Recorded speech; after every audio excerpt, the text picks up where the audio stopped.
Hey kids, it's time to get some SML podcast all up in that.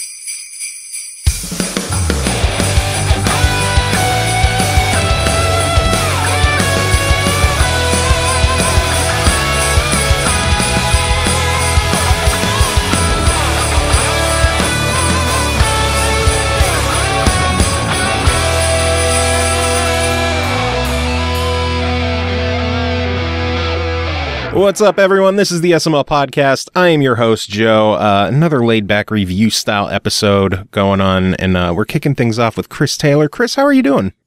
I'm super laid back. How are you doing? Yeah, it's Would you say medium laid back? No, I was always large, so Chris would have been medium. Yeah. So how's it going? How's things going for you? Oh man, hectic. I'm about to move. I mean, same town, just different location. Moving into a house that is it's a house that I think is a testament to man's hubris, because it was built on the side of a hill, and maybe only 3 feet of the actual house sits on ground. Interesting. The rest of it's on stilts. So that's gonna be interesting. Very interesting indeed. Yeah. So, but we've already seen deer in the driveway in front of the garage. So nice. Dinner. Yeah, exactly. My bow and arrow out and go Skyrim style on it. There you go, man. I like that killing deer with a bow and arrow is perfectly a real world thing, but I only relate to it through Skyrim. It just now occurred to me while I was saying it. Hey, whatever works, right? Exactly. Yes, adorable dinner. I'm looking forward to it. Good stuff. So, you ready to talk about some games? Yeah, I got a few of them this week. You excited for this? Of course. Vidya games? Of course, I'm always excited. All that good stuff? Always excited to be playing the video games. Cool. Well, let us kick off with the game One More Dungeon, developed by Stately Snail. What a name. Published by Ratalaika Games. It released December 14th on the Switch for $7.99. It will be out, or I don't know what day it is. It's the 7th. Oh my God, it's already. It's the 17th. Actually, it's past Christmas. We already missed it. Fuck. It has been a long week. It released December 12th on the PS4 and Vita. Oh my God. It's a week after that, and I don't know what fucking day it is. Holy shit. What is wrong with me? Being a nameless adventure seeker, your job is to reach the final level deep within the dungeon and destroy the obelisks that are used by the forces of evil to invade the world. Use a melee weapon, magic staffs, and antique artifacts to burst way through the hordes of enemies inhabiting a few game areas. I love it. Oh, it's the same as, it's just like Yodanji, which is the other Ratalaika, whatever. I don't know how to pronounce the company. I just go with Ratalaika. I'm probably wrong, though. That's fine. Ratalaika. So tell me, we have this long history of mispronouncing things. We do. That is my show. Pretty much. I don't know names, so I just guess, and I'm always wrong. Yeah. Always wrong. Anyway, what was your question? What is One More Dungeon? One More Dungeon. One More Dungeon is the game that I never thought I absolutely needed and had been waiting for my whole life. Because it kind of combines everything I like in video games, like things that I always believed were specific to me. So... needless to say, I'm a fan. But, okay, so One More Dungeon is a first-person roguelike with 8-bit style graphics, but is fully 3D and 60 frames per second. That is to say, it was weird to start this game and see just how damn smooth it runs with pixel graphics, like, basically kind of, I don't know what you would call it. It's like sprite-based 3D. So think like Ultima Underworld or Daggerfall, like the early Elder Scrolls game. Mm-hmm. It's kind of like that, only, done in the blocky style. And it doesn't run really slow like those games did. It runs incredibly smooth like a modern game. And so, yeah, I guess you could say that upon first glance, it looks a little bit like Minecraft. Because, your guy's got these two weapons. They're clearly just like 2D sticks, basically.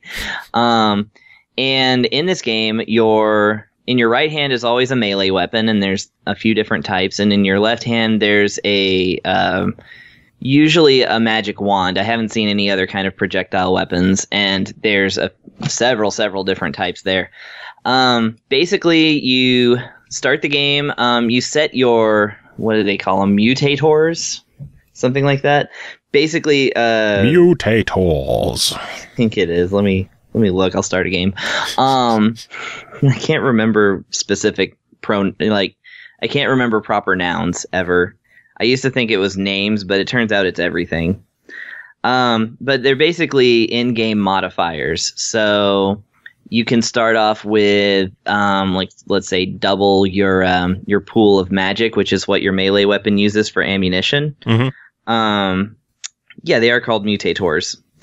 And that's actually a cool aspect of the game that I'd like to touch on right quick, is that the mutators, the first several, make the game much easier, dare I say bearable, because if you go in which you'll have to initially, if you go in without anything, then it's a very difficult game, much like Yodanji, because like I said, same people. But the first two that you unlock, and it's for a very small amount of points, like basically all the points that you get in the game for killing enemies, breaking things, collecting items, and especially advancing through the dungeon. All those points, even though the game starts completely over every time you die, you retain those points and you're able to purchase mutators to modify your next game. So within the first couple of games of just complete bitter defeat, I was able to purchase double my starting pool of life, which is really nice, and also having the cutting the enemy's life in half. So it takes much less to kill them. Mm-hmm. And that was extremely useful. And like I said, you can have, those are both, I would dare say, the best modifiers in the game, and they're the first ones you get.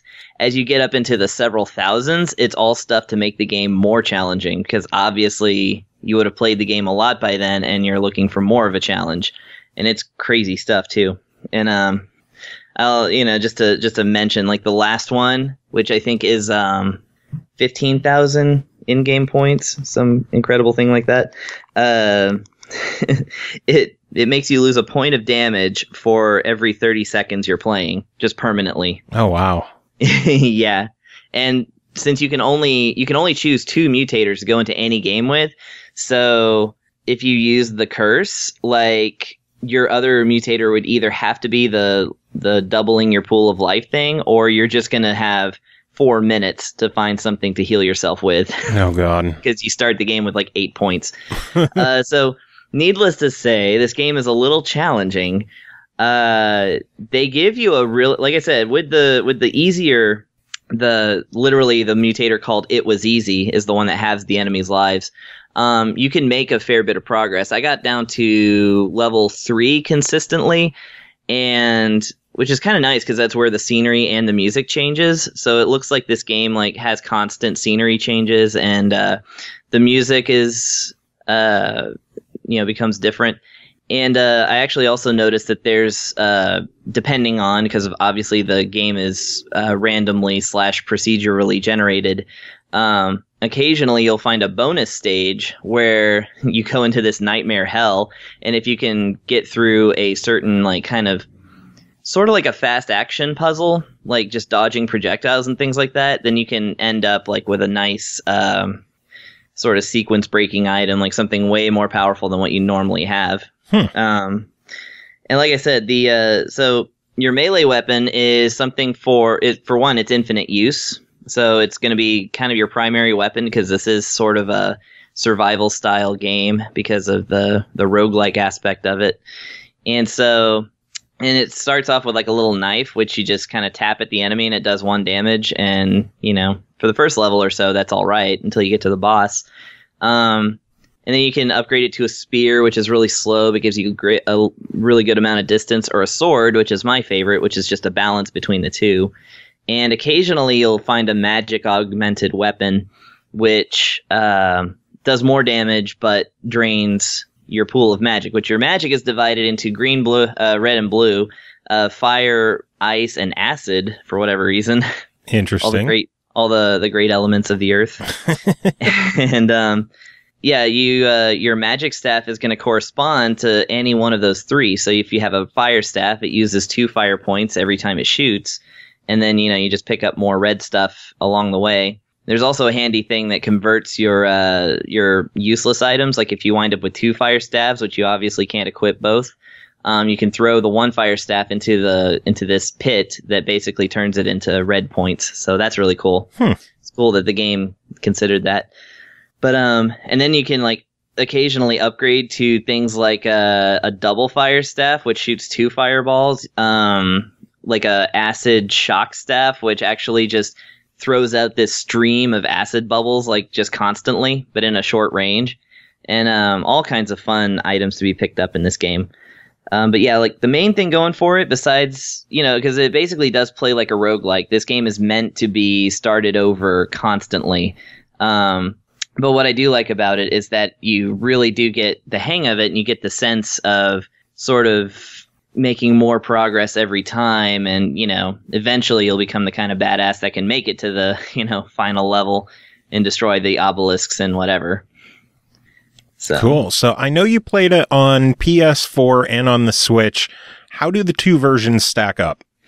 Well, basically I would say that the Switch version and the PS4 version on a television are exactly identical. If anything, I would say the Switch version, it seemed like the colors were a little better, like more saturated perhaps, but that could have just been a trick of the brain. It's also got an in-game brightness setting, and that might have been set different maybe between the two by default. But in portable mode, so obviously the Switch, if you take it out of the dock, it becomes a portable game, and I feel like it really shines there because it's a nice looking game. It looks great on the screen, and again, it moves like really silky smooth for a first-person game like this. And on the PS4, though, you do get I believe you do get a PS Vita download as well, so you can play it on that. But I don't have a Vita myself, so it's not linked up to my Sony store. So I don't know how it looks on the Vita, but I mean, everything looks great on the Switch when it's portable because it's got a giant screen and everything. So yeah, I would say the Switch version narrowly edges out. But then again, if you have a Switch and you don't have like a mega memory card in it, then, the game's a little over a gig, I think. And if you want to conserve room, then I guess get it on the PS4. I don't know. Yeah. Overall, for $8, what's your thoughts? $8, this game is too good for $8. This is easily a $15 game. So go ahead and pick it up if you're a fan of first-person games that kind of move like Skyrim. Actually, it more moves like Doom because you can't look up or down. You only can look, side to side kind of thing, which is actually, I think, better because there's no reason it's a dungeon to like have to look up or down. And but yeah, if you like that style of like first person dungeon crawling, but without the pesky story and exploration aspects, then this is definitely the game for you. Fans of roguelikes, I think, will find it a really nice, challenging game, and also a refreshing perspective because it's not the top-down type of thing. And basically, it's for everybody but filthy casuals because it is a little tough for those who just want to go in and have a good time, like I don't know, farting around. You will get killed by a bat. Nice. Like just a single bat. Nice. All right, next game to talk about is called Yooka-Laylee, developed by Playtonic Games, published by Team 17. It released December 14th on the Switch for $39.99. Explore huge, beautiful worlds, meet and beat an unforgettable cast of characters, and hoard a vault load of shiny collectibles as Yooka and Laylee embark on an epic adventure to thwart corporate creep Capital B and his devious scheme to absorb all the world's books and convert them into pure profit. Chris, tell me about Yooka-Laylee. Yooka-Laylee. Well, without going into the long ass history of like this game's like Kickstarter-ness and personnel changes and all this other stuff, it's basically a 3D platformer developed by former Rare people who made Banjo-Kazooie, for which this is a spiritual successor, though it has nothing to do with those games, and thank goodness, because I've never played them. So I get to review this completely based on the game that I installed and turned on. So Nice. just letting anybody who listens to this know I haven't really kept up with what other people say about this game. Having said, I think that it's really good. So basically Yooka-Laylee is the easiest thing to compare it to really is a like Nintendo 64 era like 3D platformer a la, Super Mario 64 or Donkey Kong 64 or that other one with the bear and the bird. But this one stars a lizard and a bat. Everybody speaks in tongues essentially, and there's a snake salesman who wears pants in one of those ways where it's like, if a snake could wear pants, would it wear them like this or like this? So yeah, basically these two characters, they're kind of like the game opens up with their book getting stolen, sucked into a giant vacuum on the top of a corporation owned by a guy who apparently has eyeballs attached to his eyebrows. I don't know. But he's a mad businessman, and he has a duck who lives in a glass like container. I don't know.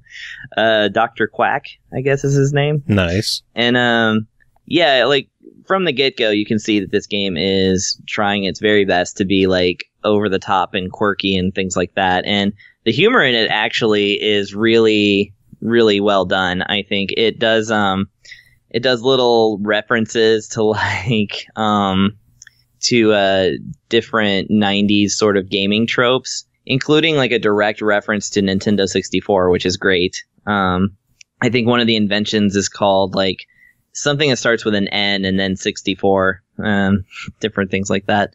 So I was quite pleased with it. As far as like the actual gameplay goes, a lot of it is basically running and, just running around, using your melee attack, collecting feathers, which allow you to purchase special moves from the traveling snake pants wearing salesman. And, then once you get like past the sort of tutorial dungeon, which they're very obvious about how it's a tutorial dungeon, which is always fun to me in these video games. How they're like, we're doing a thing that all video games do, but we're making fun of ourselves for it at the same time. But you still have to play it. And you rescue a page out of a magical book called a pagey. I guess the book is called a bookie. I don't know. And with that pagey, you transport to a magical world in a book that is held in the in that corporate sort of, I don't know what it was. It's like a business center, I guess. I don't know. It seemed like it was a factory of some kind. But anyway, once you transport to this world, then your job is to collect as many pages as possible so that you can get to the next world, and et cetera, et cetera. Think of Super Mario 64 and stars. Yeah. That's kind of what you're looking for. One thing that I noticed about the game, like kind of a pros and cons thing, the pros, for sure, this game does every single little thing it can to like add more and more to the mix. Like in the first stage, like everybody that you talk to has a different little mini game that you can play. I got into a foot race with a cloud for whatever reason. And, I lost handily, so apparently there's some special move I need to be saving up for to beat that nimble nimbus. But, and like, whereas the rest of the game is basically, like I said, just running around and looking for those feathers and looking for those pages and things like that, it really seems that the real meat of the game is getting into these little, side missions and boss fights and, just weird, awkward little not awkward, I guess, but like kind of, what am I thinking of? Eccentric little things that I think it just, it makes you sit back and smile, and then you're looking for the next thing to happen. Actually kind of reminds me of like how Super Mario Odyssey is going. It's like, Odyssey is nice and big open world and everything, but obviously they've planted in like so many little other things that you can do. On the con side, I would say that it's a very slippery feeling game. Like, I don't know what it is about it. I guess what I ultimately decided is that when you play like a really, really good 3D platformer, like let's say Super Mario 64, like it actually physically it feels like Mario has weight. Yeah. Like you're able to, like, the physics of it feel really good like that. This game felt a little lighter, like the characters were top heavy almost. So it's like 9 times out of like 10 on the first area, I was trying to run across bridges and I would just walk right off the sides. I was like, I couldn't orient myself, and I couldn't tell if it was like the way I was moving the stick, or if it was like the way the camera was, or if it was something else. I didn't really play around with the camera options. Apparently there are some, but even that. Okay, so one of the other things in the game is that you unlock, and actually there are a lot available at the first of the game, like at the very beginning, but you can unlock arcade style mini games that you can also play sort of outside the regular game, but I believe that they can lead to in-game rewards. And one of the games, like, the description is collect feathers in this, just like in the regular game, but with a better camera. Because the camera is static and just moving behind you in an auto scroll. I know. So I'm like, I guess the thing about Yooka-Laylee is it's a very good game, and where it kind of falters, it apparently is super aware of where it falters, which is kind of an odd philosophy for game design, I think. But ultimately, I was quite pleased with playing this, and I'm going to be playing it a lot more. So. Nice. I'm guessing everything holds up and plays well on the Switch?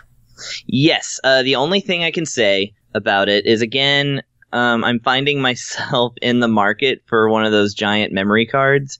Because apparently, once they hit the market, the Switch is going to be able to utilize micro SD cards up to 2 gigabytes in size. No, sorry, terabytes. Yeah. Terabytes. I was going to say 2 gig is not a lot. No.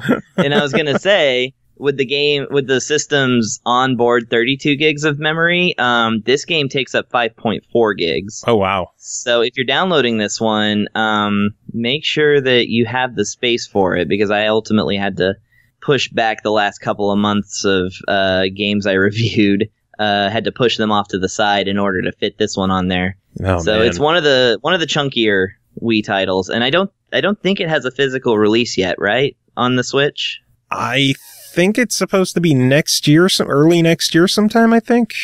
Okay. So that's the thing to keep in mind, is that it is a full game that you're downloading. It's not like the 1 or 2 gigs that maximum that the other games are. So yeah. But apart from that, no, it looks gorgeous. Like, the graphics in this game, they definitely play around with a childish aesthetic, but when you kind of like really notice like the textures and like the enemy designs and things like that, it's really well done. This is a very nice game to look at.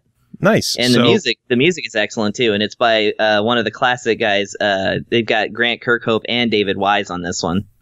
I don't know about Steve Burke. I don't know him that well, but Grant Kirkhope and David Wise are 2 rare composers that were like amazingly good. Mm-hmm. Oh yeah, it looks like this other guy did mostly games that I'd never played. Nice. So overall, $40. What is your verdict on this one? $40. Just make sure that you know what you're getting into. Look at gameplay vids and things like that. If you have kids, this is an excellent game for kids. Because it's just on the you know, I would say Mario side of difficult. Like, it's not a super difficult game. Neither is it too handholdy, you know? Like, they do tell you what to do across all the tutorial dungeon and stuff, but once you get to exploring, you really get to exploring. But there's so much content in this game that I think younger players are definitely going to find a lot to have fun with here. And for the older set, it harkens back to like Nintendo 64 style platforming. So, you know, what more can you like, or what more can you ask for? Very true. Yeah. I would say $39. Try it, but if you appreciate classic rare games and, you know, you have a nice big memory card, then go ahead and buy it. Sounds good. I know a lot of people, when the game first launched, they had a lot of gripes that the game pretty much just plays like a N64 3D platformer, when the entire point of the game from Kickstarter to release was that it was going to play exactly like an N64 platformer. Oh, I see. So it's one of those issues of the game is exactly what it's supposed to be, and people are mad. So people bitched about the game being exactly what they promised it would be. Yeah, this is an issue I've noticed a lot this is a thing that I noticed a lot in being a gamer who really hasn't been that current on video games in 20 years, but then suddenly finds himself having to review new games. It's that I'm having a ball with all of these games, and it's like, and I don't that's understand. what games should be. Enjoying everything instead of being jaded and bitchy about everything. Yeah, gamers are weird. No. Something has happened. Something happened in the past 20 years where everyone suddenly has all these bad opinions. The internet happened. Yeah. Well, this game is definitely what it says it is, so there you go. Nice. Next game to talk about is called Bleed, developed by BOOTDISK Revolution, published by Digerati Distribution. This one also released December 14th on the Switch for $14.99. Rin is a girl with a big arsenal and big dreams. She wants to be the ultimate video game hero. Help her take down the greatest heroes of all time in an action-packed bid to claim the title for herself and show the world what a true hero looks like. Chris, what did you think of Bleed? I was so expecting no more heroes, like, out of the synopsis of the plot. Because it's, your badass hero goes after all these other people in order to win the glory or whatever. But actually, this game is way better. I mean, I like talking no more heroes. A little. I mean, I like it. Okay. But... okay. So, Bleed is, man, I was not prepared for how cool this game is because I honestly was like, the screenshots made it look a little ho-hum, I guess. But once you get into the action, it's just like, it's frantic and really challenging, even on easy mode. But yeah, let's get into it. So Rin, is she's a purple-haired cool girl with a pair of guns and a dream. It really doesn't communicate too much in the story, but it does tell you that basically all the heroes of the last however long many years have grown old and fat and retired and all this other stuff, and so she wants to be a cool hero now. Maybe it's an allegory for the rise of female protagonists in video games. I feel like it might be. But either way, the game is not an intellectual product, so maybe I'm overanalyzing. So the thing to note about Bleed is that it's a run and gun, infinite ammo, thank God. And fuck, sorry. It's okay. Just expel mucus all over this review. Why not? Oh God. That might be the first time I've ever sneezed on the show, by the way. Yeah, there's a mute button there. Anyway. I tried to hit it and it wouldn't click for me. We've had all kinds of issues today. Oh my God. Just leave it in. I'm going to. Fuck it. Yeah. At this point, fuck it. Yeah. All right, Bleed on the Switch. Yeah, sorry about that. No, it's okay. So it's a run and gun. I don't know, something like Contra 3. Just like real extreme, like all the directions sort of shooting things with like all kinds of cool weapons. And you get a limit of 2 that you can have in your inventory. But instead of losing them, you basically just keep going until you lose your life. And the weapons that you collect are purchased with in-game points, just like in One More Dungeon. So the more you play, the more arsenal you can afford and equip, which is really, really cool. So the main thing to note about this game is that it has a unique control scheme. I was honestly ill prepared for it, but the game gives you a nice little tutorial through the first part of the first dungeon. So the shoulder buttons, the trigger buttons, the big ones, mm-hmm. Your RL and ZL, something like that. The right one is actually your jump button, and the control stick on the right side is actually your shooting button. You just point it in a direction, and she just auto shoots in that direction. Nice. So there's no aiming and firing. It's just firing and then aim sort of after the fact. So that maybe tells you a little bit about how fast the action in this game can go. Your jump, by the way, is really cool because not only do you get a really good wall jump, you also get a triple jump. That's not like usual Metroidvanias where you get the double jump. You get jump once and then 1 and then 2 and then 3. And, you can go sailing out of the screen if you want. And in each one, you can control the direction of the jump. Basically, you're with the left stick controlling the trajectory of the jump. So you're kind of aiming your gun while aiming your jumps. And here's one of the best parts. The left trigger goes into a limited amount of bullet time where you get to slow down the action and your character still moves, I think, much faster than the action compared to when everything's moving at the regular speed.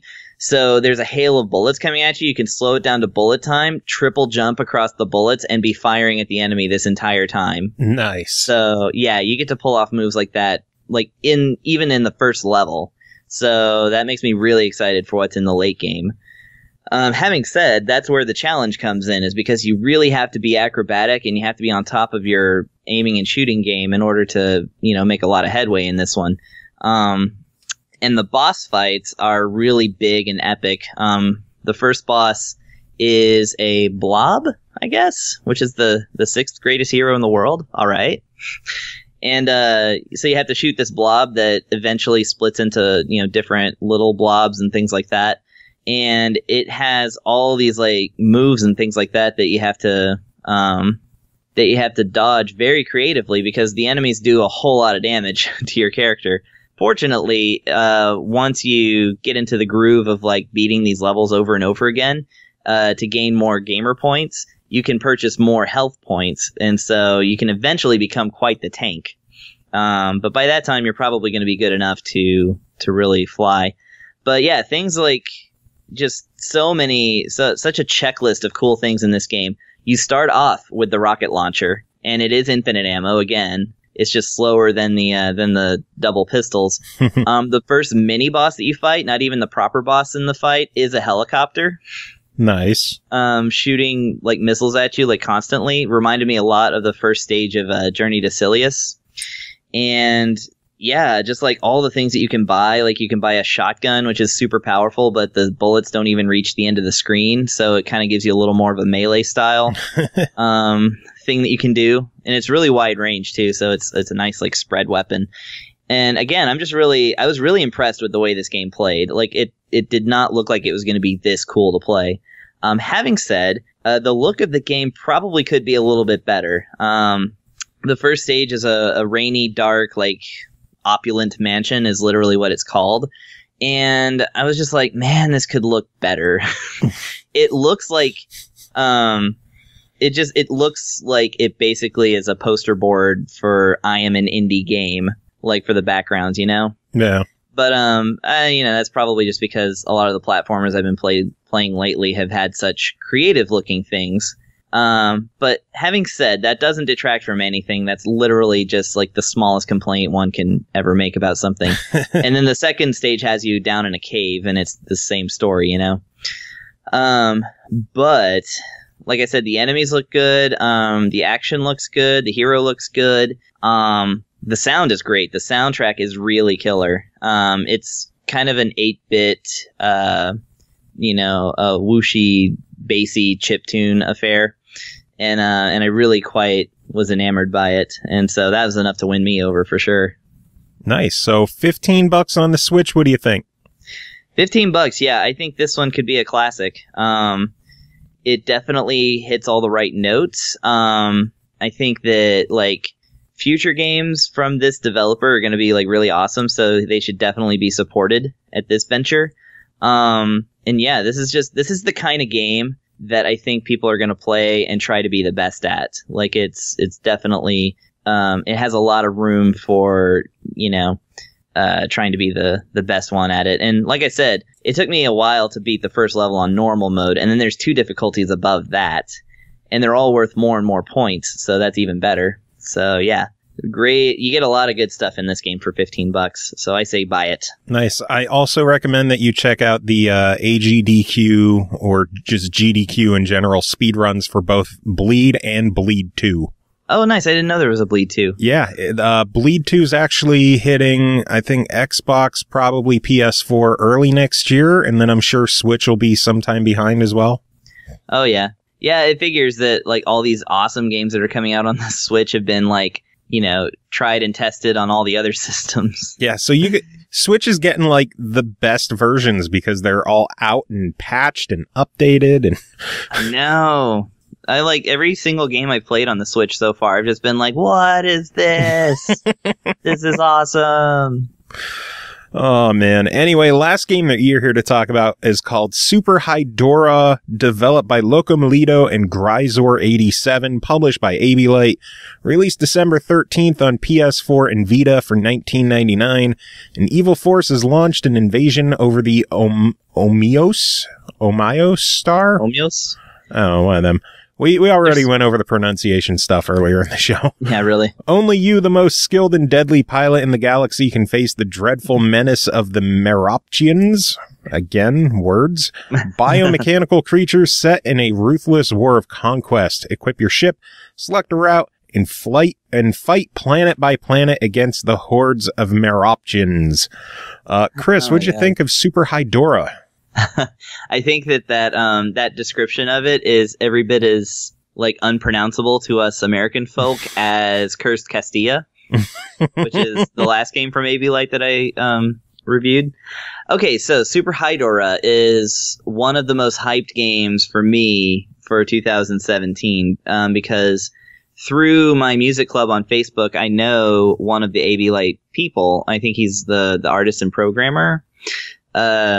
Alberto Gonzalez, who used to compose like all these really awesome game soundtracks for Infogrames and things like that.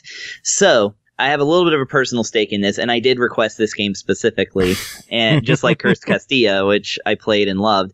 And yes, this is basically the horizontal shooter. Like it takes every awesome bit of the 16-bit era of shooters and like basically ramps it up as high as it'll go. So fans of like Gradius 3 and Darius Twin, I would say I definitely got a Darius vibe from this game most of all. But yeah, if you play Darius Twin, Supernova, Gradius 3, this is the spiritual grandbaby of those games, and it is amazing. So basically, you've got your little ship, and you shoot around and things like that, dodge the enemies. They add a whole ton of other aspects into this, such as, like, there's secrets in every level that you're supposed to find, and they usually involve, like, a lot of death-defying things. Again, the soundtrack, incredible. It's really, really good. But yeah, the power-up system is basically it's a lot like Darius. Like you get your different colored power-ups for your different like power-up things. Like you can get a shield, your speed up boost, your actual fire boost, things like that. And yeah, like the main thing about this game, of course, is the insane amount of challenge. And of course, the game ranks you based on how well you did. And this game clearly knows its audience because it even has bonuses for people who can get through the stages without taking a single hit. And so, good luck to those folks. For the masochists out there.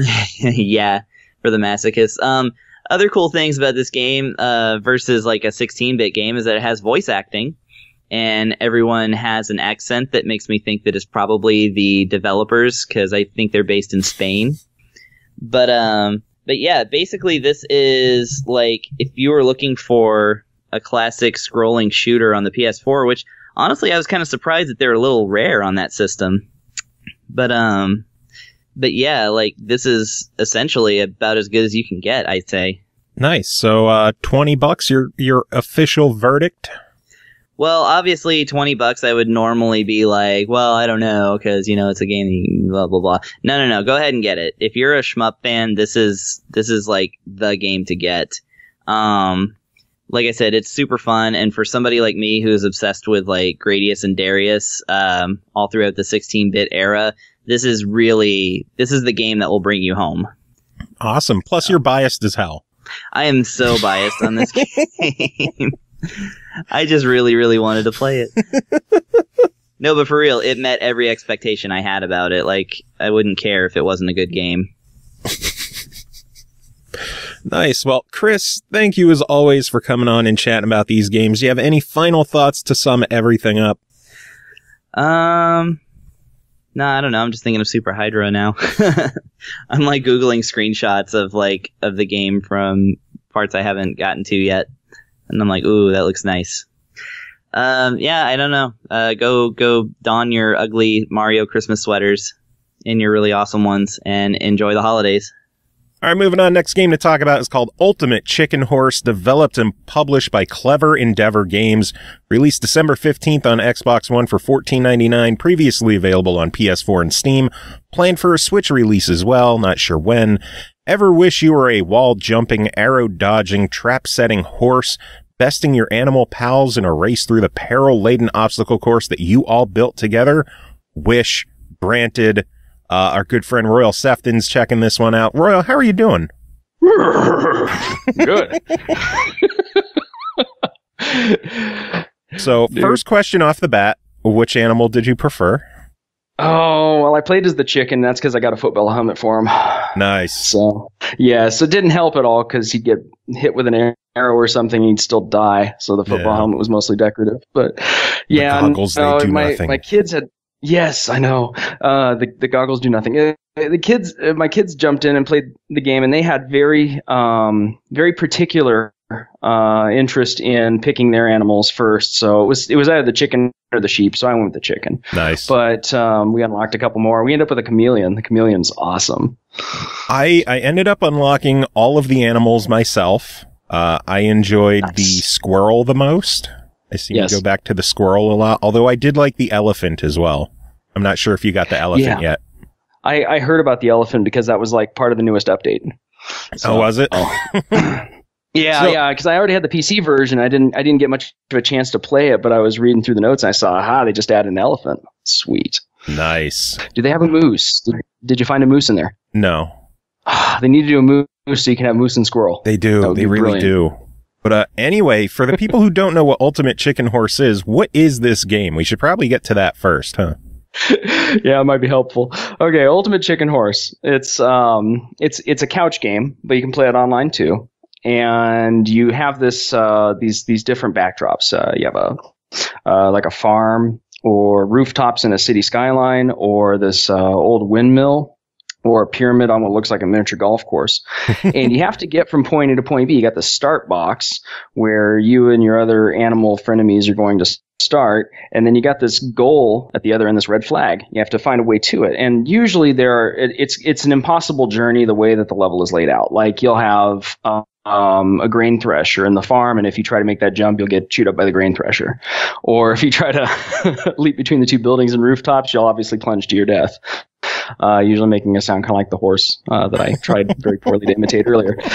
So you end up with these parts, and you get a new part each round. You have to pick out of this party box as quickly as you can, because only one person or one player per part. You have to grab it and go, and then you put it somewhere on this level, and it's kind of laid out like a grid. So it lines up with a part of the grid. You put it in place, and now you have this platform you can jump on, or you have this L beam that you can jump on or bounce off because you can do wall jumping and stuff to help you get to the end of the level.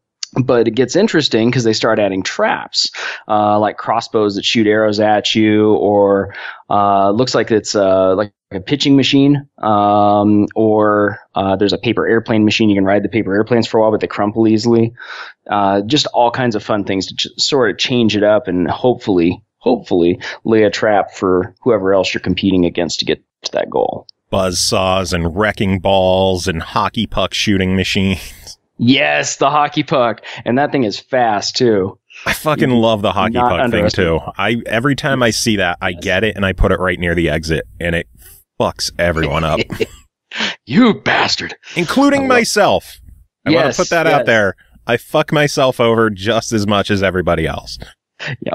One of the best joys of this game is setting a trap and then finding out, oops, that wasn't so smart, as you keep getting chewed up by it. It's hilarious. But you also get some other stuff. You can get some coins, which add to your score as you cross the line. It's got a cool scoring system I'll go into next. You can get teleports. You can get fans that help you levitate.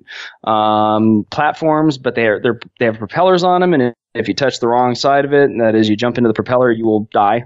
Horrible, violent death. Well, I know that the most dickish thing I did with a platform, the propeller platform, I put it upside down.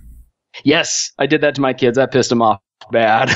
And I was able to pull off the jump over it onto a different platform. Everybody else, they just kept trying to jump on the propeller blade like morons. Yeah, don't do that. Yeah, don't do that. No. Geniuses.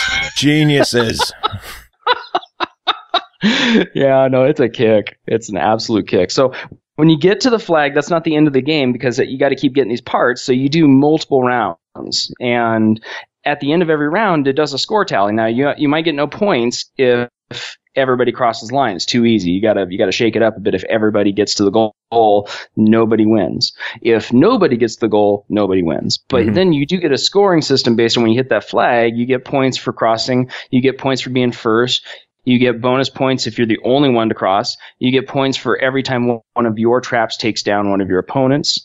And as my son discovered, if you start losing and losing and losing, and then you turn around, you get a comeback bonus if you pass. The underdog bonus. Yeah, and it all looks like hand drawn ink. This like bar graph thing. You have to cross the finish line on this bar graph. So there's not really like a number score, but you can visually see how close you are to winning. And you only have so many turns, and then whoever has the highest score wins if you don't already hit that finish line. And it's fucking fun too. I think that's the most important thing, is that this game is ridiculously over the top, addictive, and fun. Yes, absolutely right. It's one of those games that we couldn't put down. My kids are yelling and screaming at each other, which is probably the only way we have to end the game is by saying, "Okay, you guys need a break." It's like your time out in the corner, you're crying. I think this is our last round, and I was like, "Yeah, I guess so." After 3 hours we were playing online together? Oh man, we put in a good amount like of time that before.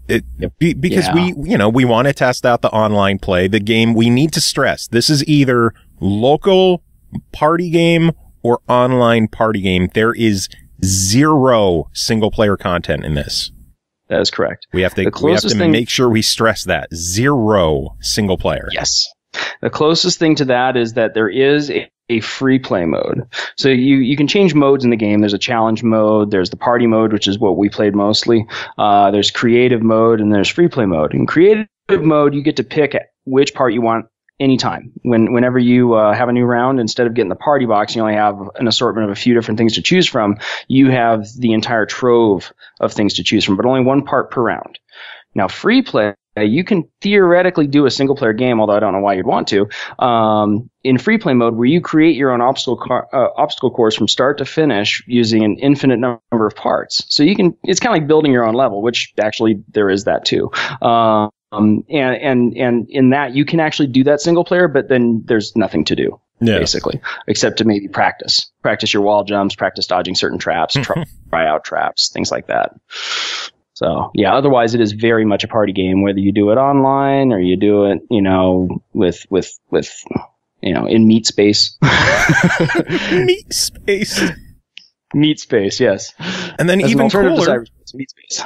Even cooler, you can mix it. You can have 2 or 3 local people go online and play with a stranger or 2. That is exactly right. That is exactly right. And that's how we did that. Got our 4-player game going that way. Indeed. You and your 2 kids, and then me and my cats watching me, all playing online together. And for the most part, me kicking your ass. Yes. Hats off to you. You did a great job, especially considering that I could observe that there were occasional network hiccups that would cause you to fall to your death in hilarious ways. So. I do want to, you mentioned a network hiccup. I don't know if that's a network thing, because when Ashley and I were playing together, I played with my wife a bit. I noticed every now and then I would see a little hiccup or a little, I don't know if it's lag or if it's a frame dip.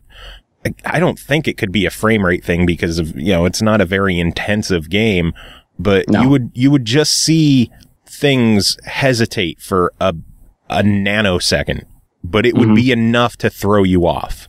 So I'm not sure if that was a network thing or if there might just be something fucky with the code, that it just acts up every now and then. It wasn't enough to deter me from playing, clearly, because I've still been playing it like crazy. But it was a nuisance when it would happen every now and then. Yeah, I mean, and it helps that the game is so stinking fun. You're not really playing it for it's not a competitive game in the, like league sense or something, obviously. So, those little hiccups now and then, they're bearable. It's all in good fun.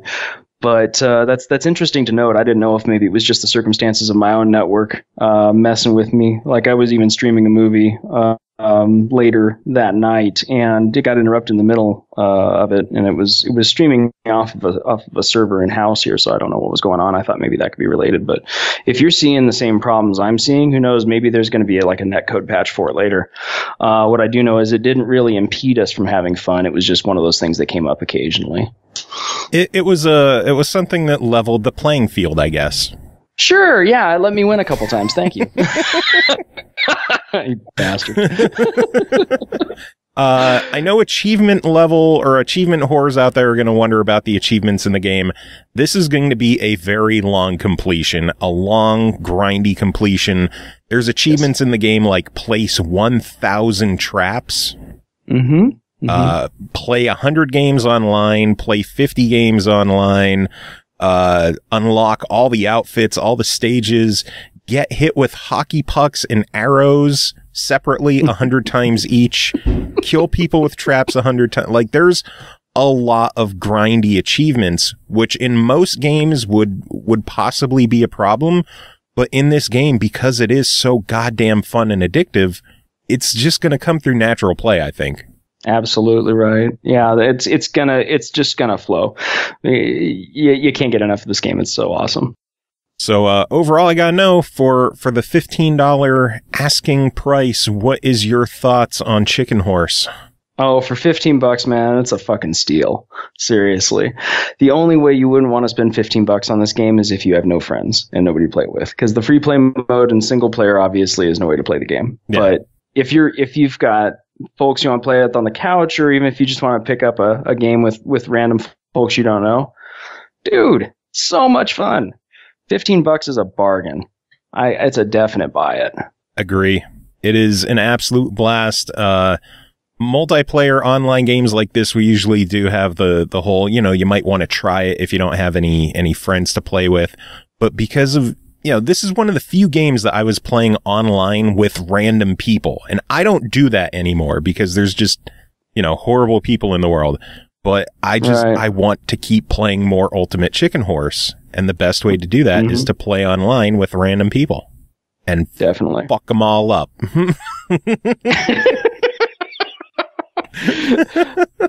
Yeah, that's half the joy. Although I gotta recall some of the challenges we had, since one of my kids is pretty new to platformers, games, or life. He's 4. He likes to put things in very inconvenient places, making the game almost impossible to play. So one of the challenges you were running into with random people was them doing the exact same thing. So you got to feel my pain firsthand, right? Yeah. What was it like? Every time we would play with your kids, I would just be like, Royal, blow your kids' stuff up because they keep blocking the path. And you'd hear coming up through the mic, "You can't do that. That's illegal." I don't think I mentioned this while we were playing, but the one time that your daughter screamed, I don't know, like if your son hit her or if they were just arguing, but one of her eardrum shattering screams scared my cat to the point that he ran out of the room. No, you did not mention that. That is awesome. Yeah. Headset on, and it was apparently loud enough. He was sleeping on my lap that she screamed and he was gone, like sprinting out of the room. It was hilarious. It hurt because he clawed the fuck out of my leg when he sprinted away. I'm sorry. It was worth it. It was worth it. Yeah. Oh, such a good game, man. Oh, good times. Yeah. We got to play this more. Do you want to play this more? And we do. We got to play this more. Awesome. So final thoughts on this. Sum everything up. All right. Next game to talk about is called Boombox Blue, developed and published by VaragtP. I'm still terrible with that name. It released December 11th on Steam for 99 cents. Boombox Blue is a frenzied skill-based physics game. This is what you get if you merge Tetris with physics and throw some bombs into the mix. Tom Miller's covering this one. Tom, how are you doing? Oh, things are going just fine today. Yeah. How do you pronounce that guy's name or the company? VaragtP. VaragtP. There's a G, a T, and a P all in a row. Yeah. It's not. It's not meant to be pronounced by mortals. It's one of those Lovecraftian names. Probably. Or Swedish or something. I don't know. But at least we know how to say Boombox Blue. Boombox Boo. Damn it. So, tell me about Boombox Blue. What is this game? Yeah, so Boombox Blue, this is actually not the first time I've reviewed one of this company or person's games on here. Before I did Fyong and Fur Up, which we talked about, and it's kind of, it's different from either of those, but they tend to do these really simple kind of one-off games that are that have like a lot more of a casual appeal to it, and this is no different. So basically, it is you move your character around just with the mouse, and you try to dodge blocks as they fall from the sky, and they fall faster as it goes, and if you run into blocks too many times, you die, and that's pretty much the whole game. But within that framework, it's one of those games that, like, I played it for a few minutes one time and I didn't think it was that great, but then the other day, like, I'd just, like, gotten off after working for a long time and I was just, like, kind of brain fried a little bit, and I decided to load it back up and played it for, like, 45 minutes, and it's just, like, one of those games that you can kind of turn your brain off and play. Which we need more of. It's good to have games that you just fire up and you don't need to invest yourself and your emotions and your heart and soul. You could just have fun. It's nice, yeah, because I've been like playing Cuphead on expert mode and I was not up for that at the time. But this game, even though it is so simple, it does have some nice little twists to it. As the game goes on, it has different gimmicks that show up. It darkens part of the screen, or it adds different wind patterns, and you level up your own. Like, you can, the gimmick is that you can clear the screen with bombs. And so you pick up bombs along the way, and you can drop them and blow up different parts of the block, tower that builds up over time.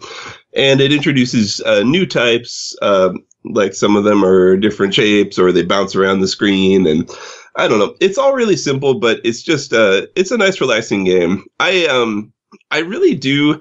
Like, this company is, like, all about the long tail, kind of. They make, like, a bunch of really cheap, simple games. I think it'd be great if they were to kind of, like, polish them all up and release them as, like, a minigame compilation. I think, yeah. But, like, even this, like, it's so simple, but it's, like, it's a 99-cent game, so it's a fuck it, why not? But it's also, it's a fun game, and you can easily just pick it up and play it. As far as just like relaxing games that you don't need to think about go, I think it's a quality one. Nice. I kind of figured at 99 cents, this is the epitome of fuck it, why not? Yeah, exactly.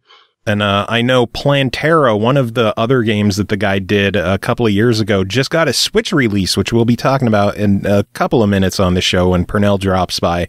But I think it would be cool to see, like, take Boombox Blue, take Tap Heroes, take Loot Hero, take Fyong, just toss them all into a compilation, price it for $10, throw it on consoles. Sounds like it could make some money. Yeah, I'd check it out. So would I. Because we check out all these guys' games. Yeah, I know. So I guess your overall verdict is the fuck it, why not? Yeah. Cool. Sounds good. Short, sweet, to the point. Yep. So how you doing? I feel like we have all this extra time. I know. This is like the shortest review of all time here. Yeah, I'm doing okay. I'm still in Whamageddon. You have not been whammed yet? I have not been whammed, Nice. And I've been in some pretty suspenseful situations. Like, I went into the grocery store the other day, and Last Christmas was playing, and so I was like, damn it, I'm out. And then I realized that it was a cover, and so it's like, the hope remains. Yeah, the closest I got was I was in the store Five Below, And they were playing the Jimmy Eat World cover of the song. I did not even know that existed. Yeah, it's a really good cover, too. I normally hate most Christmas music, which is why I do the stupid Christmas music I do on the show. But I think the Jimmy Eat World cover is pretty solid. Nice. Yeah, good stuff. Cool. I guess we could stop killing time, huh? I mean, we could. So any final thoughts to sum it all up? Well, my final thoughts to sum it all up was going to be the Wham thing, so I'm out of ideas. Sorry. That's okay. All right, next game to talk about is called Dynasty Feud, developed and published by Kaya Game Studios. It released December 12th on the PS4 for $14.99, previously on Steam. Dynasty Feud is a competitive, team-based, fast-paced platform brawler for 2 to 4 players. Play either local or online and show off your skills with 40 characters, 1-hit kills, multiple fighting skills, and a lot of style. Pernell Vaughn is checking this one out. Pernell, how are you doing? I'm doing okay, though. This evening is winter incarnate. You know, I had some suicide wings earlier, so it's like I'm sleepy, but my stomach wants to burst from within. So it's an odd juxtaposition. Suicide wings. Yeah, that's right. The hot stuff. Those sound comfortable. Oh, yay. They warm the pit of your stomach. 80s warmth. Oh, man. So what is Dynasty Feud? So Dynasty Feud is a game I did. It's like, I feel like I say this a lot, but this is one of those games where I was like, I'm not sure how I'm going to feel about this. It doesn't sound all that hot. I was wrong. This game is cool. So good way to put it is it's a less technical Smash Brothers, more party based, and it has a gameplay style that is very unlike it. Because it's the only thing that you have in common with Smash. Now I think about it is the character based, knockout takedown 2D platform brawler. But it's less of a brawler due to the fact that everything's a one-hit kill, and every character is very unique. The way the game typically plays is you choose a family. So it might be like a family of cowboys, or a family of Halloween freaks, or a family of people from like the Genghis Khan era. And you make them fight each other one at a time. And if you hit the person, that family member gets knocked out and a new family member comes in to take their place. And once you take out the entire family on a player's side, that player loses and you win. It goes, huh? I just said, huh. Yeah, it's surprisingly cool. So, like, for example, my favorite team was a group called the Cart Wrongs. Get it? Because they're not right. Essentially, they're essentially cowboy folk. There's 5 of them. One is like a showroom, like a gala dancer. One is a generic cowboy. One's like a sheriff. One guy's dressed as a cactus for some reason. Did you say share? Sheriff. Oh, I thought you said share. Like, I can turn back time. And blow shit up. But like, so all these characters in the family typically has like a defining characteristic, I'll say. So for example, it might be a family where their primary focus is ranged attacks, or another family whose primary focus is melee attacks, but they might get like a second hit that they can get because they wear a helmet or something. Crazy stuff like that. So the Cart Wrongs, one family member gets a Gatling gun that they have to kind of stand and hold the charge, and they fires it off. And then you got another family member has a gun that fires like similar to the double in Gradius, up like at a 45-degree angle 2 ways. But his Kavat is like every character gets 2 moves, like a square attack and a triangle attack. But some of them, like that guy with the 2 bullets that come out, his second attack is to reload his gun because his gun is good enough that he doesn't deserve another attack. And you have to balance out how many of your bullets you burn through. Some guys get like projectiles to throw and then pick up off the ground to get them back. Crazy stuff like that. My favorite guy was a character who drops proximity mines around the map. And if the person gets too close, they'll blow up, or you can detonate them with your secondary attack and they all just go up at once. Oh, nice. But it was really cool. Like, the only thing I didn't like about the game, well, let me go a little bit further than this. So I had a great time with it. Like, I played it with my nephew a little bit. And I would have loved to play 4 players, but obviously getting that couch co-op is a little bit on the challenging side in this day and age, but that's life. But there was 2 other modes that we didn't bother with a ton because it's more of the same game. It's just the way that they portray it. So there's team battle, which, as you can probably guess, it's 2-on-2. So my family and Jim's family versus Joe's family and Catherine's family. And it's just basically like a battle royale with two teams against each other. Then there's the All-Star mode, which I thought was a pretty cool thing once you get used to what the characters do. Once you've gotten accustomed to the game, All-Star mode is basically every character, but you can select from anyone from any family and mix and match them. And similar to, what was it? It was like an old fighting game that did this. I want to say it was maybe like one of the Street Fighter Alphas or something, but I don't remember. But basically, each character is in a tier. No, it was King of Fighters. That's what it was. One of the King of Fighters games. Every character is in a tier, and ranging from 1 to 3 stars. Every team has a max allotment of 5 characters, and like I think it's 10 stars maybe. So, for example, you can't have more than 2 3-star characters on your team. But you also can't really hold more than 2 3-stars in a 2-star. You'll max out. But you can have 5 1-stars if you wanted to. And you can mix and match to say, okay, this is my team of efficiency. And they still only get 1-hit kills. So you got to be smart about the fact that if your team's going to have, less players on it, you better be really good with the abilities that they come with so you can last longer than the other guy. Yeah, so I'm guessing the stars means they just have better abilities? Yeah, pretty much. Gotcha. Like, I'm going to wager that proximity mine guy is a 3-star because if he's not, holy crap. that was a glorious attack. I kind of went, I had to stop picking him because my nephew was getting frustrated. You dick. I am an asshole. Kids, adults, don't matter. I want to win. But the only thing that made me sad about this game, though, is that there's no single-player mode. There's a training mode, which is nice, and there's the online component. And I hate the fact that I have to say this, but it's a reality of the times. Regardless of how good the game is, in my opinion, it's niche, very niche. And when it comes down to something like that, I typically don't want to be like, well, you can find people online to play. If you want to buy a game like this, you probably should buy it with the intent of being able to play couch versus, but maybe get some online if you're lucky. Because I definitely tried to get online with it multiple times and failed each time. Admittedly, the game's still kind of new, but even still, like, just by virtue of what I'm used to dealing with when it comes to the online verse and how quickly games are forgotten and which ones tend to stick around, it's hard to say, oh yeah, you'll just find somebody online to play with. Yeah, was it a server thing that you couldn't connect, or was it just there was no one playing? I mean, the way it seemed to work was you pick online, and then you choose your team and press X, and then you just sit there. Like, for all I know, it could have been something like it was expecting me to have more than one player on my TV before it would go there, but that would be dumb because it would kind of defeat the purpose of having online in the first place. No. So I pretty much pressed OK with my team, and then it just stayed there. Like, it was waiting. Like, it didn't even say, like, hey, looking for players. It gave me no indication that it was searching. It gave me no indication that it was waiting for more input. It was just, okay. And I just sat there and waited. And when nothing happened, I was like, well, I guess it's not doing what it's supposed to do. And I backed out. So, and I did that at least twice on 2 different occasions, trying to see if I can get people online to play. And I got no luck on each occasion. Early evening hours, though. Early East Coast evening hours, though. So we're not talking like midnight. Oh, why is no one online? But I was on there about like 8 o'clock or so, prime hours for gaming. And no luck. But and that's the sad reality of it. But the game itself, if you can get that group of people together, and I know that there are some people who still have that weird magic where they know humans that like video games that live in their city. How bizarre.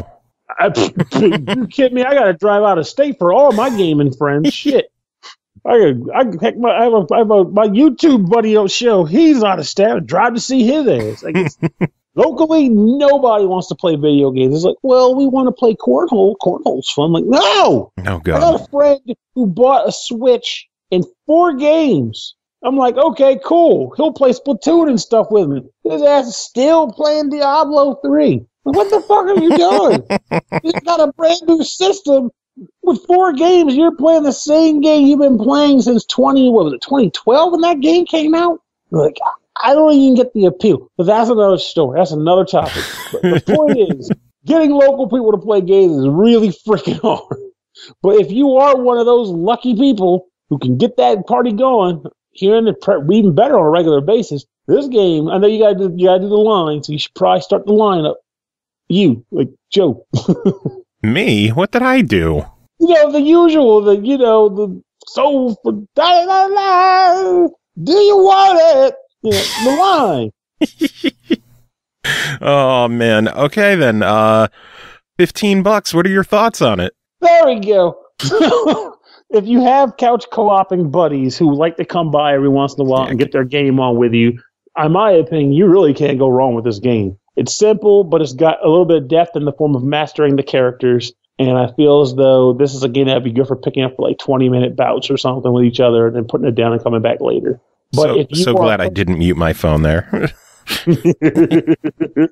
But in the event that you unfortunately are kind of a lone gamer or multiplayer is a rarity for you at your house or a friend's house, then unfortunately I would not recommend this because you're going to be banking on online exclusively for experience to play the game, and that's a hard thing to bank on with this game. So, gotcha. I'm still wondering if there was some kind of issue that you couldn't get an online game, or it'd be hilarious if you just didn't hit the A button again, or the X button, sorry. It would be pretty hilarious and depressing because in my brain, I'm like, oh, I mashed the fuck out of that button. But if it didn't work, it didn't work. But don't get me wrong, I'd be, as embarrassing as it would be, I'd be happy if they came back and said, oh, dude, you're supposed to hit X and then circle to confirm, which would make no sense. But hey, it could be something weird like that. True. If nothing else, it doesn't sound like the online portion is very intuitive for getting a game going. Oh, it totally wasn't. Unless there's like a magic menu that I missed out on, it is not. Although I will say it's pretty cool that we're talking about two completely different multiplayer-only games on this episode, because earlier when our friend Royal was on, we covered Ultimate Chicken Horse, and despite the fact that that's either local multiplayer or online multiplayer only, we were both emphatically recommending that one. Exactly, that's the sad reality of it. Like, because it sounds like you have the same problem. Like, and I reviewed a game earlier this year on your show called Crawl, which at least had options for AI, so you could practice and stuff. But it's another case of that one had no online at all. It was just if you got no friends at home, fuck. But the game itself is just so good. Like this game this year has been really good for couchy multiplayer games, and I am outside of the proper generation to get that on. It's good Jiminy Christmas. Get me online, people. It just blows my mind that there's a brawler game, a fighting brawling game that doesn't have AI. No AI. I'm going to guess maybe they had a small studio and they didn't really have the guy that could sit there and config AI for a game. Possibly, but from all the people that we've talked to on the show, everyone says online is the hardest stuff to do. And that's why so many games don't have online, because it's hard and it's expensive, but just not having AI opponents feels very odd. Well, that's going to be a thing the guy comes back and says, too. Like, well, funny thing, if you just press Option, triangle, square, and circle, you would have activated the AI in the game. Like, damn it. It's a cheat code. Probably something crazy like that. You want to unlock AI. Do these things. Oh, one thing I need to mention I forgot about the game to say. I explained how the entire game works, but I forgot about the fact that there are like about 8 or so families that you can choose from. But at the start, you can only pick 2. And as you do matches, you level up in the game. It's like a generic, hey, keep playing this game to earn more stuff sort of process. And it unlocks more families and unlocks more stages for those people to battle on. So that's the progression mechanic for the game.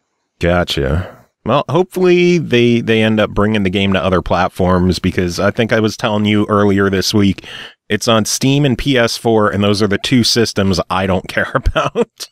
Man, that thing, I feel like at least the Switch for sure. Seriously, local multi-Switch play would be incredible for this. Go to MagFest, get a big group of people together, and just play.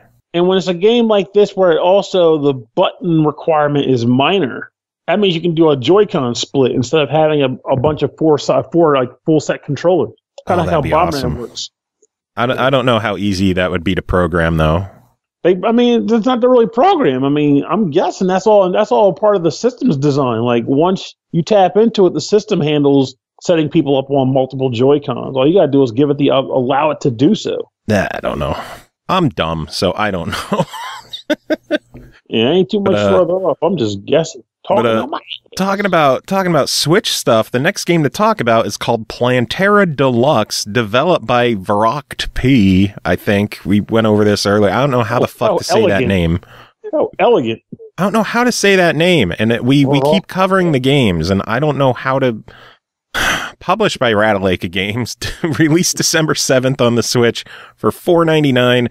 In the world of Plantera, you grow your own garden and breed plants and animals to earn coins with their produce. Use the coins to buy new plants, animals, items, and expansions. Earn more and more and create your dream garden. Welcome to Plantera. Pernell, what'd you think of this one? I was extremely disappointed in the fact that there was very little metal references in this game. I was looking, there was nothing. No fire and brimstone stage you can unlock, horns, and step on a cow. I mean, nothing. It was just farming.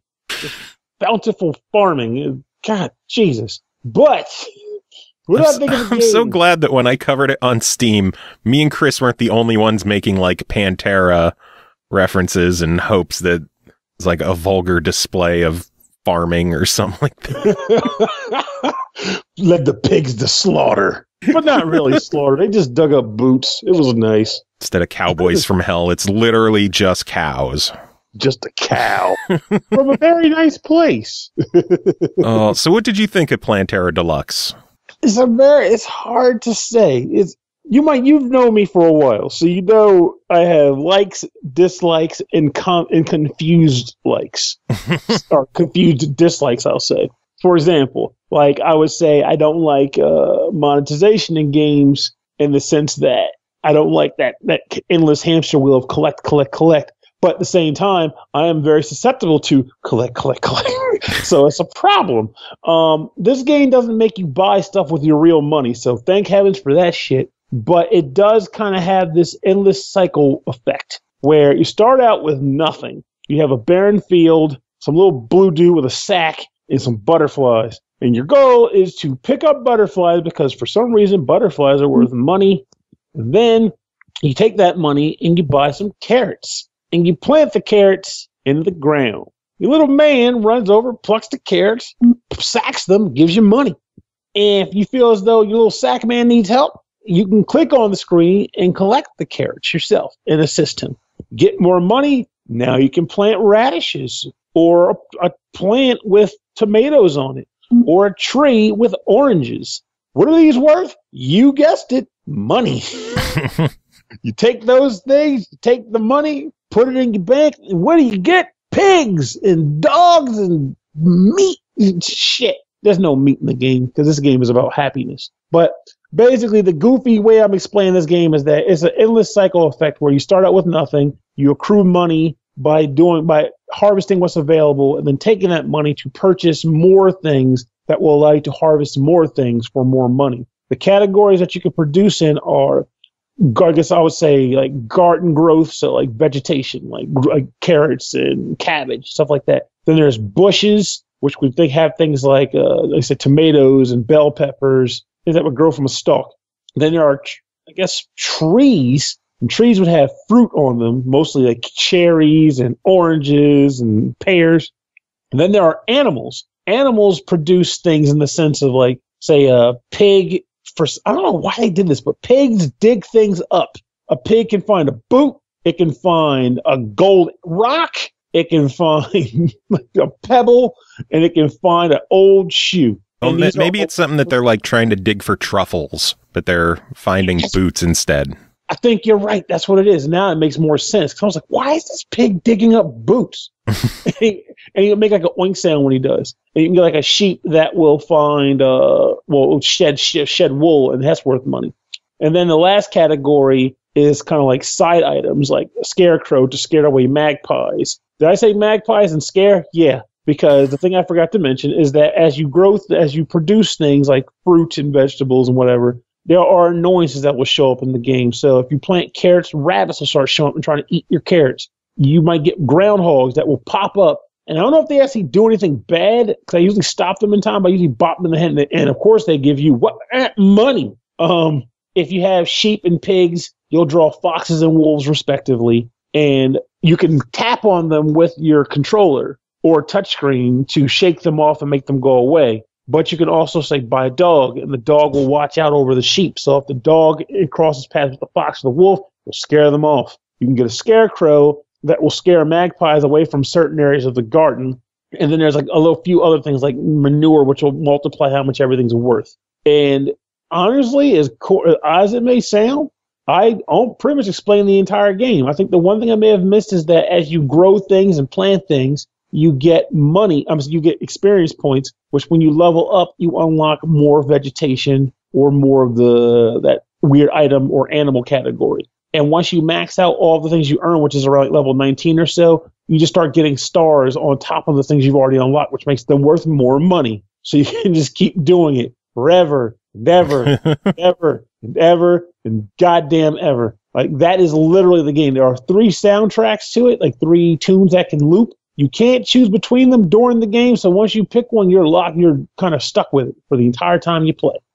And they also have this weird mechanic where, well, it's not weird, it's just, I didn't expect it for this game, where you can use some of your in-game money to buy hour clock or time clocks, which can be used to make your workers work when you're not playing the game for a certain amount of time. So when I hung up the game today, I bought 3 hours worth of time. So it'll work for me for 3 hours with me not in the game, and I'll get to come back and see how much they've harvested. Whether I'll keep playing after that, I don't know. Because again, I started playing the game, and I wanted to see what I would unlock at different levels. But the game, I don't want to say is it considered fun if you don't feel like you're doing anything, but at the same time you're engaged to keep doing the nothing?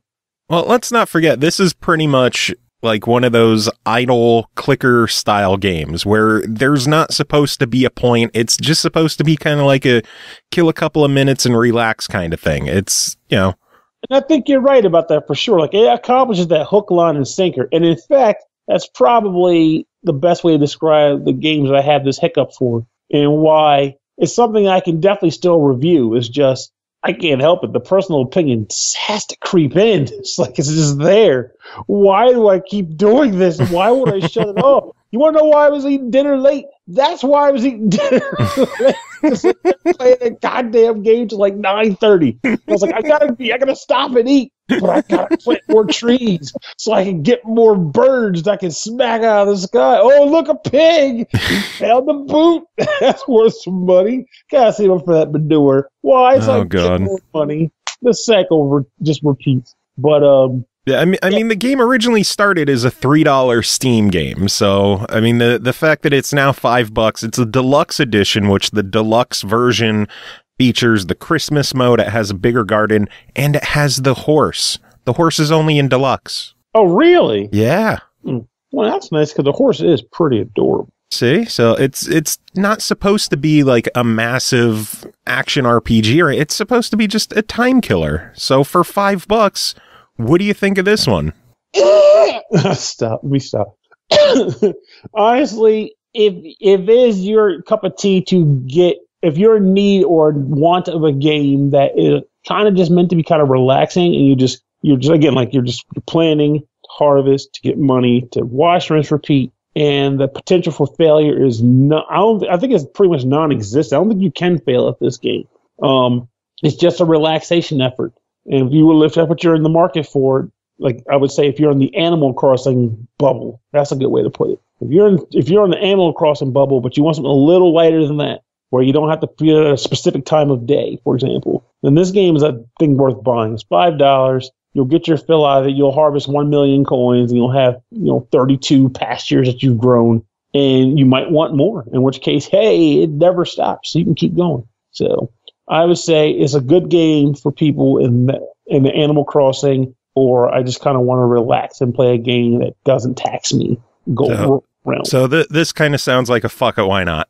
I like that's a much better way to put it. Yeah, more of that. Have you had a fuck it, why not on this show? I don't think I ever have. I'm always like one or I won't say one. I'm very nuanced. Like a lot of, for example, a lot of reviews they might say you should totally buy this game, or you should totally not buy this game. I try to be that guy where it's like, it's one thing if I flat out say, I want it, like if I personally want it. But I always try to say, this is the game for you if you have these tastes. But if you don't have these tastes, don't buy it. Unless the game is an outright turd, in which case I'm going to say, if you like shitty games, this is right up your alley. Or if you like a game that is faulty and flawed, buy this game. It's the most backwards way to sell the review a game. If you like games that barely work, you should buy this game.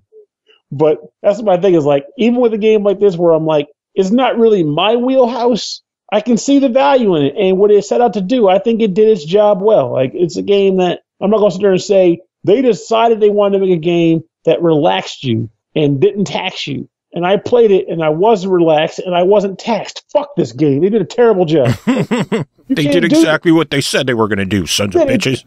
Exactly. What the fuck? I didn't come here. I came here for something you weren't selling. Like, no. You said what you wanted to make. I bought the game. I liked it. Or I did what it was supposed to do, and it did it well. It's a good game for what it does. It's just not me game, but it could be you game. So try it out. See, I don't even know if I ever even explained the fuck it why not rating to you. I'm not sure you did. I think you mentioned it to me before, but I just kind of figured it was like a...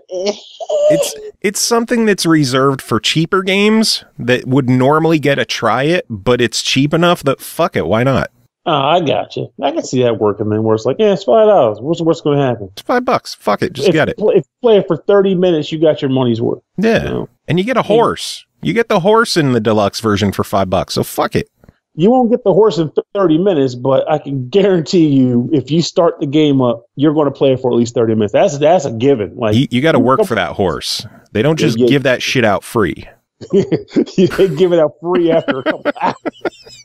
You got to sit there and watch. Got to save your coins. You got to collect some fucking apples for that horse.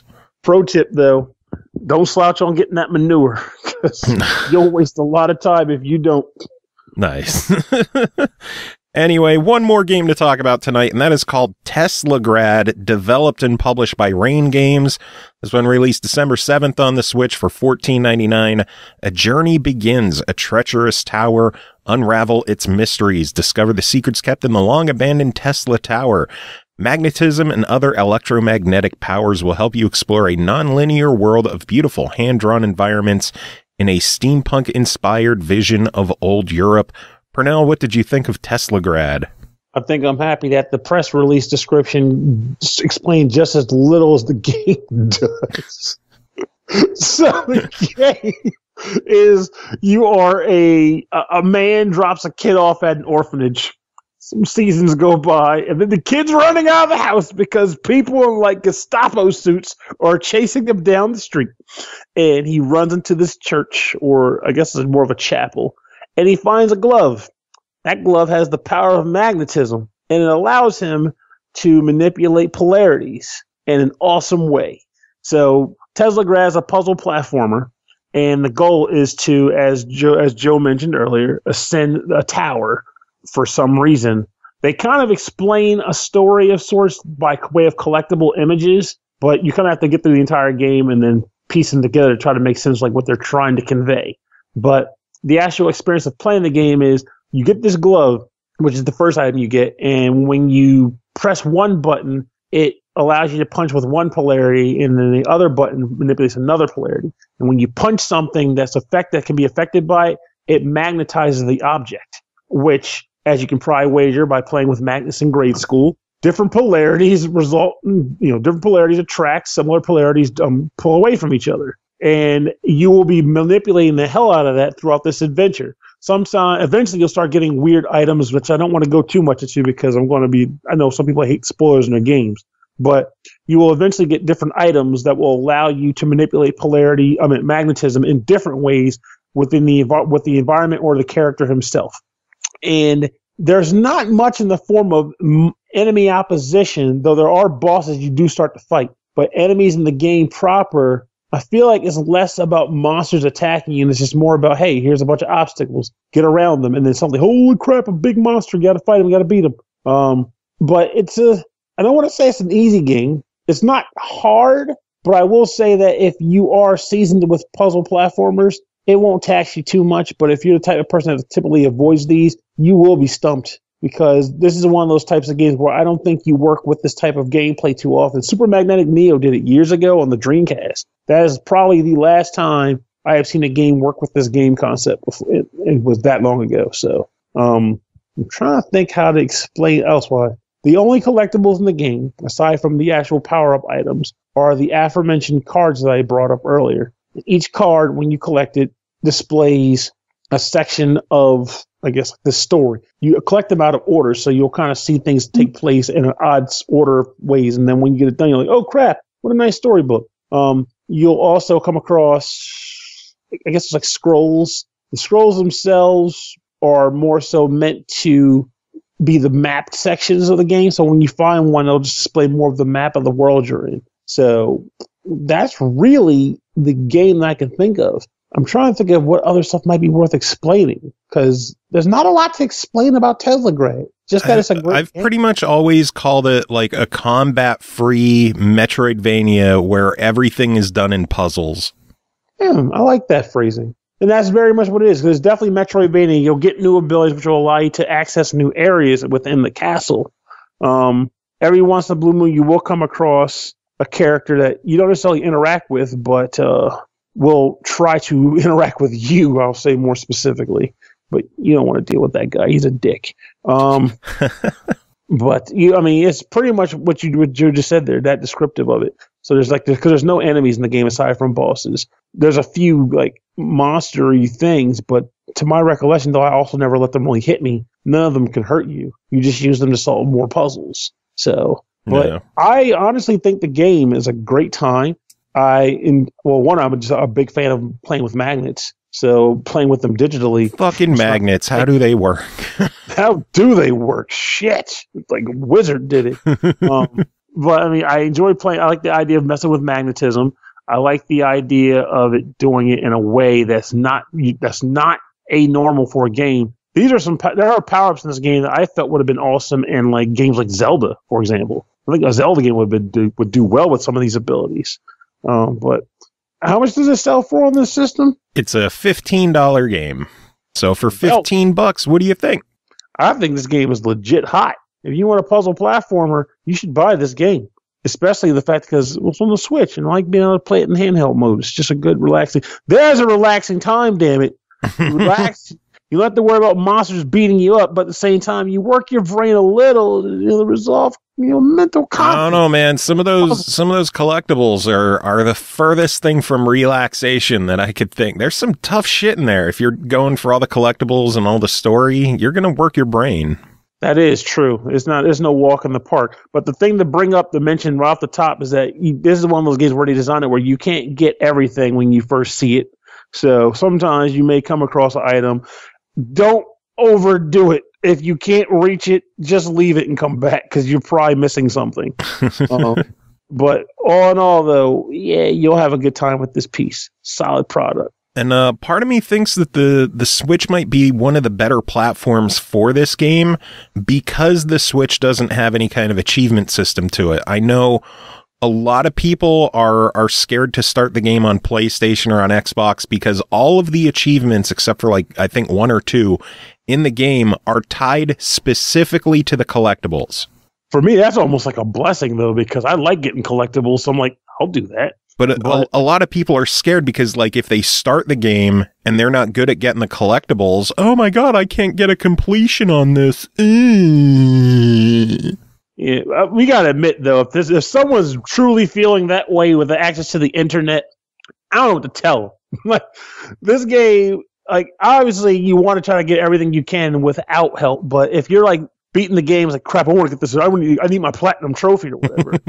People have FAQ'd the hell out of this game. You can get they'll tell you how to get every single scroll. No problem. So that's not even a taxing anymore. But I do agree with you, even with that stated, that I have played Switch games where it's like, on one hand, I want trophies and achievements, but on the other hand, there's something kind of nice about not being beholden to them on a home console anymore. Yeah.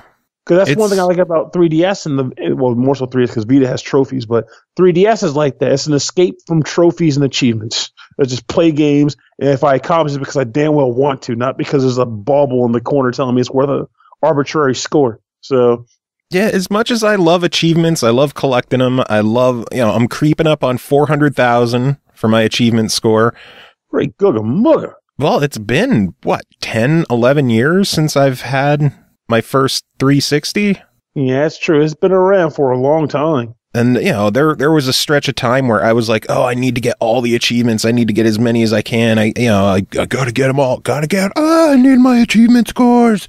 You're the reason they bumped it to 1,000. No, my achievement whoring days were gone long before they bumped it to 1,000 for Xbox, all Xbox games. But, yeah, it's good sometimes to fire up, like in Mario Odyssey or Breath of the Wild. I don't have to worry about, oh, let me jump on this enemy 40 times to collect this achievement. Yeah, and Mario, maybe not Mario, but some of those games do the achievement idea in a way that I do, like where it's tied to something in game. So I guess Mario would be a good example. Mario's achievement is get the damn moons. And how do you know you accomplished it? You have a damn moon. That's the achievement. If you don't want it, you don't collect the moon. That's fun. I like getting what was it? There was another game I played recently where if you unlock this, that's what it was. The earlier reviewed 9 parchments. That's a great example of how achievements should work, where the achievements are the goals that are required to unlock people in the game. So they're trophy/achievementable tasks, but they give you something in-game tangible too. So you don't feel like you earn them because you want them because they do something for you, not for that score, you know? So it feels better to acquire them. Ah, man. Well, Pernell, always good having you on chatting about these games. That is it for this show. Actually, before we wrap it up, I have a question for you. Have you ever played the game Sword Coast Legends?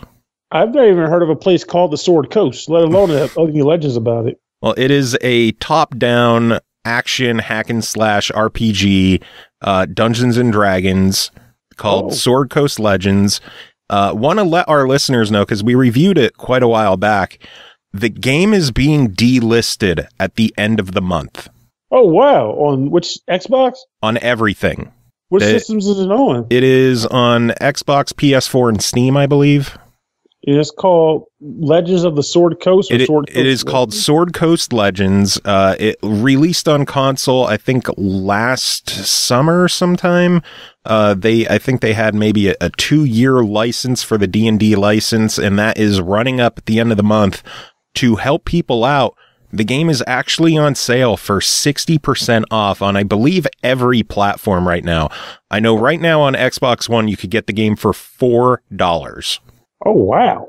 Yeah. I'm going to look that up before. They will no longer be able to sell it, but they did say that the online servers are expected to stay online indefinitely. So you're not going to be losing out on any gameplay. You just won't be able to buy it at next year. So if you were thinking about getting Sword Coast Legends, now that it's on sale, you could get it for $4. I would pick it up now before it's gone for good. I'm looking to it right the heck now. I'm curious about this little number. You shouldn't. If you get on Xbox, let me know. We'll play together. Okay. It's a really fun game. I think my only big gripe when we reviewed it was the loading times were pretty rough, but it's been a year, so maybe there's some patches out that smooth that over. I should go back into that and check it out. Oh, okay. I'm going to look into it because I am legitimately curious about it, especially when something's getting delisted, which for the record, there's Pernell's issues with all I get are digital games. Yeah. But anyway. But when something gets delisted, it definitely puts me on the curiosity train. So, well, there you go, man. $4. Pick it up now while you can. But that is it for this show. More Christmas music is going to follow. And Pernell, any final words to end the show? I hope you got all the cool Christmassy shit you guys have wanted to get for the year, because holiday season is done. You've been bought out.